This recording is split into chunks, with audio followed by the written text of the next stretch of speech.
त्वचेवरील tanning काही केलं जात नाही. काय करावं बाई? लक्षातच येईना काही.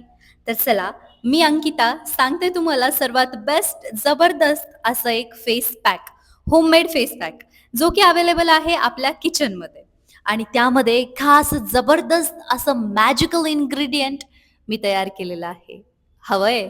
कसं करायचंय? काय करायचंय? पाहू शकता किती सुंदर छान असा फेस पॅक तयार झालेला आहे. तर नमस्कार मंडळी, नमस्कार मित्रांनो, नमस्कार महिला मंडळी.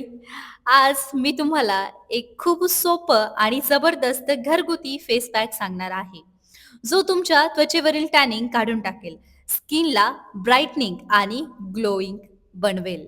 असं फेस पॅक यासाठी काय लागणार आहे, कशा पद्धतीने लावायचंय, स्ट्रोक्स कसे घ्यायचे आहेत लावत असताना, कारण मी कोणत्या ब्रशचा वगैरे यूज केलेला नाही. मला सर्वात बेस्ट वाटतं आपला हात, जो की छान प्रकारे इव्हन असं मास्क जे आहे किंवा फेस पॅक जो तुम्ही लावताय तो बनवेल.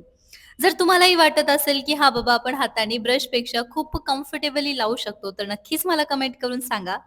आणि आता ह्या फेस पॅकचे जे फायदे आहेत, जे बेनिफिट्स आहेत ते एकदा पाहूयात.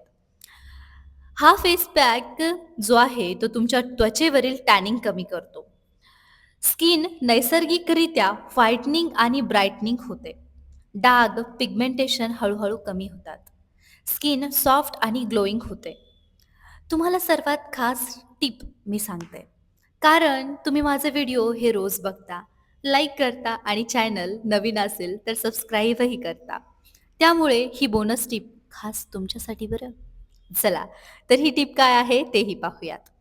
आठवड्यातून 2 ते 3 वेळा हा फेस पॅक तुम्ही वापरला, तर स्वतः तुम्हाला विश्वास येणार नाही एवढा सुंदर, छान आणि ग्लोईंग बदल तुमच्यामध्ये झालेला तुम्हाला आढळून येईल.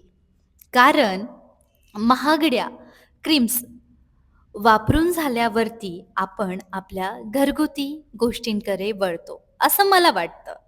जर तुमचा चेहरा तुम्हाला बदलायचा असेल, तर हे 3 खास झक्कास इन्ग्रीडियंट जे की तुमच्या किचनमध्ये अवेलेबल आहेत, ते तुम्हाला यूज करायचे आहेत आणि स्वतःचा चेहरा हा ग्लोईंग व टॅनिंग फ्री बनवायचा आहे.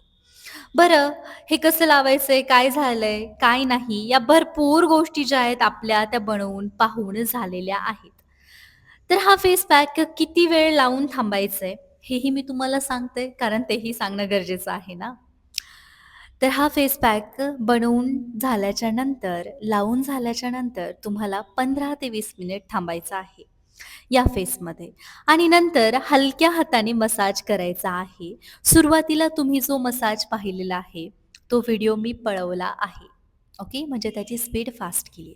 असं म्हणू नका, की "अंकिता तूच सांगतेस हळू करायचं आणि तूच बघ बरं कसं फस-फस, फस-फस, फसच करतात." ओके. तर ॲक्चुअली तसं नाहीये ते. व्हिडिओ पळवलेला आहे. 5, 5, 5, 5 असे 10 ते 15 ते 20 मिनिट. तुम्हाला कम्फर्टेबल असेल तसं थांबायचं आणि तुम्ही ग्लो पाहू शकता. Oh my god! Oh my god! Wow! Just वॉववाला. आणि आत्ता बारी येते ती आपल्या ब्राईटनिंग, टाईटनिंग फेस पॅक बनवण्याची. तर आहे हे बेसन. म्हणजेच ज्याला आपण बेसन पीठ असं म्हणू. ओके.